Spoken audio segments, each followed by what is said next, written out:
Hello everyone, welcome to Diplomatic Brief Commentary.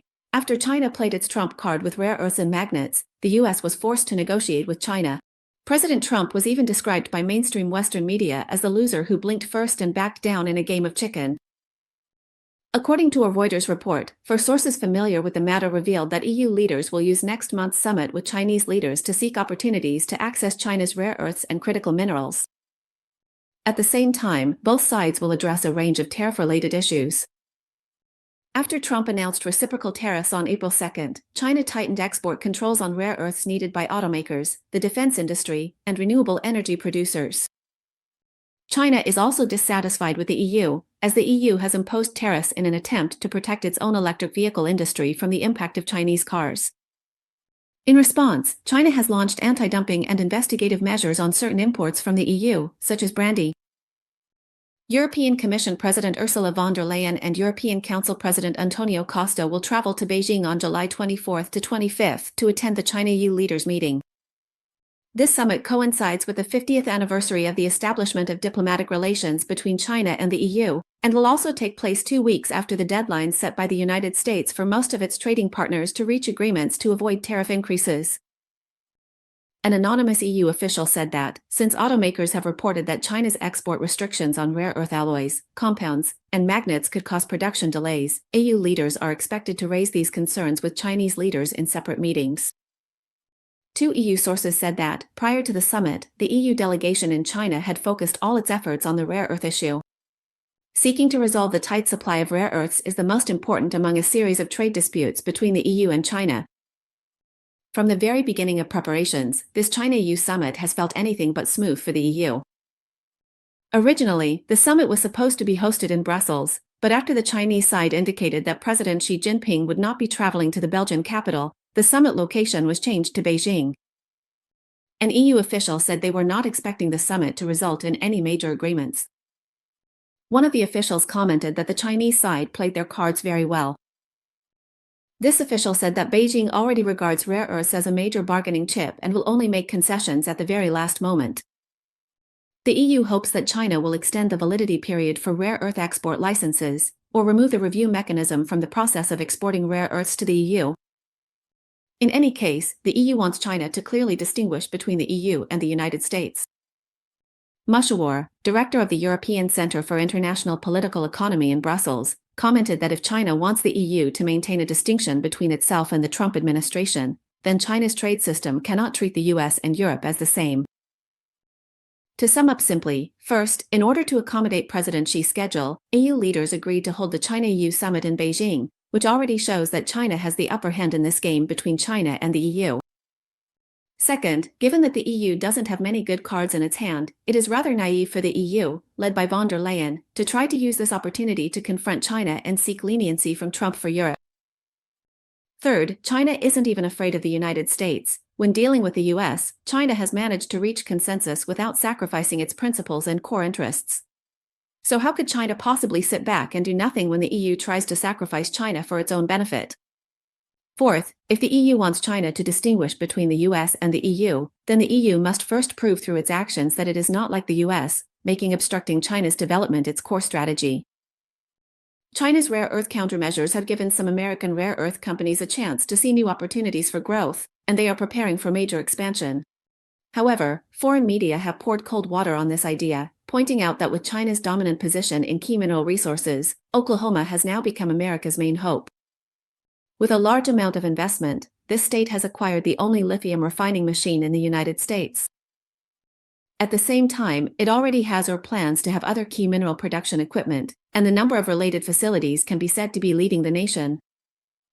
While Oklahoma's Republican Governor Kevin Stitt has been loudly touting his achievements in attracting investment in key minerals, a Reuters report from the UK on June 18 poured cold water on the idea, stating that for this state to become a new manufacturing hub for an industry that America largely abandoned decades ago, it still needs to overcome several major obstacles. These include a lack of major key mineral deposits, a weak education system, and the challenge of being landlocked, which makes ocean transport inconvenient. According to Reuters' summary, in Oklahoma, the only lithium refinery in the United States, the largest gallium refinery, 2 gallium-ion battery recycling plants, a rare earth magnet facility, and several electronic waste collection facilities are either under construction or already in operation. A factory producing solar panels and germanium crystals, as well as the first aluminum smelter in the United States since 1980, will break ground next year at a site near a tributary of the Arkansas River. STIP proudly declared that a large amount of capital is pouring into the critical minerals sector, and these investments will take root in Oklahoma. An American company, Westwind Elements, is also setting up a production facility 85 miles south of Oklahoma's capital, which is said to be able to refine 200 kilograms of cadmium annually, with plans to expand production to 34,000 metric tons per year by 2030. Reuters pointed out that if successful, this company's facility will meet 10% of the United States' annual nickel demand. On its official website, Westwind Elements introduces itself, with founder Caleb Hill telling Reuters directly that their name, Westwind, means the West will win. He wants to enable the United States to break free from its dependence on Chinese minerals. According to insiders, Westwind Elements is negotiating a supply agreement with the U.S. Department of Defense, under which the nickel it produces will remain in the United States to be used in batteries for military drones and other equipment. The company is also lobbying the U.S. government, urging it not to eliminate federal production tax credits and other related subsidies provided by the previous Biden administration. An American battery manufacturer is also building a lithium refinery in Oklahoma, aiming to supply about 1/5 of the projected U.S. demand by 2030. However, its competitor, Albemarle Corporation, has already suspended its plans to build a large refinery in the U.S. due to cost concerns. American Rare Earths, which just went public this year, has also chosen to set up a rare earth magnet production facility in Oklahoma. The company's CEO, Barrett, said they decided to establish the plant here because they felt the tailored support from Governor Stitt and other officials. They expect the facility to begin operations early next year, with an initial output of about 1,200 metric tons, enough to manufacture over 400,000 electric vehicles. Barrett claimed that ever since China started imposing export controls on rare earths, they have been receiving a lot of calls from potential customers. However, foreign media believe that, for now, these companies' investments in Oklahoma look more like a high-stakes gamble. The American electric vehicle company Canoo received a $1 million grant from the state government and a commitment to purchase 1,000 vehicles, but still had to file for bankruptcy this January. State government officials are still working to recover those funds. Reuters' analysis points out that Oklahoma's weak education system makes it hard to attract highly skilled talent. Its basic education ranks 48th out of all 50 states in the U.S., and many schools have already switched to a 4-day workweek to cut costs. In 2011, Google spent money to build a data center in the state, and part of the funding was used to help local schools attract teaching staff. The difficulties faced by Oklahoma largely expose several major obstacles on the path to building a critical mineral supply chain in the United States, including a lack of commercially valuable natural reserves, a shortage of engineers trained in extraction techniques, and a limited number of companies capable of making large investments and competing in an industry with thin profit margins.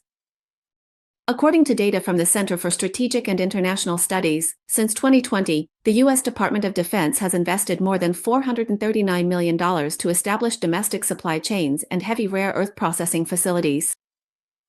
Their department also set a goal in the 2024 Defense Industrial Strategy to establish a complete rare earth element supply chain by 2027 that can meet all of America's defense needs. However, research from the Strategic Center predicts that when the planned U.S. facilities go into operation, their output will be far lower than China's, possibly not even reaching 1% of China's 2018 production.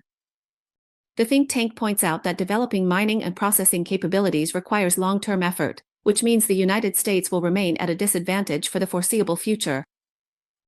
In fact, for many years, because the U.S. and the West were unwilling to invest in developing the rare earth industry, which was originally seen as environmentally unfriendly and undesirable, Chinese companies also started out making only slim profits. But later, by leveraging technological and production capacity advantages, their business grew bigger and bigger, and now they have almost monopolized global rare earth production. Zhou Qinghang, a researcher at the Chinese Academy of Sciences Institute of Science and Technology Strategy Consulting, pointed out that China's rare earth management is essentially an industrial revolution, shifting from passive supply to proactive governance. Through reforms focused on the rule of law, environmental sustainability, and transparency, China has transformed its resource endowment into a driving force for sustainable development. This not only addresses China's needs for ecological protection and industrial upgrading, but also provides the global supply chain with safer and more stable expectations. China's breakthroughs in rare earth processing technology have also provided global partners with products of higher added value. For example, the dysprosium, high-abundance rare earth permanent magnet material developed by the Institute of Physics at the Chinese Academy of Sciences has successfully reduced the amount of dysprosium used while retaining 86.4% of its magnetic performance, thereby lowering costs by 31.3%. In conclusion, the development of China's rare earth industry is the result of long-term strategic planning by its leadership. The transformation began more than a decade ago, and it is only through breakthroughs in production capacity and technology that China has achieved its current dominant position. It's not something that the US or the EU can change simply by allocating more resources or helping a few leading Western companies expand.